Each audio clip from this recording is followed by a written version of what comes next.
So we found this spider in the house. And as we always do, we bring him outside to release him. Slide the paper very gently out. Now, pick this up. Yep. There she is. Okay. Okay, now say goodbye to it. Hi, Spider. But Grandpa, can I really pick her up? No. Why? Would you want some great big thing picking you up? Is she eating? Can't touch her. I want to touch her. She might spray spider webs on you. 'Cause she's a female, isn't she? Ah!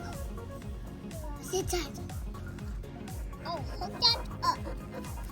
And can I please hold her? Grandpa, can I hold her on the piece of bark? Sorry, do you see a spider? She's right here.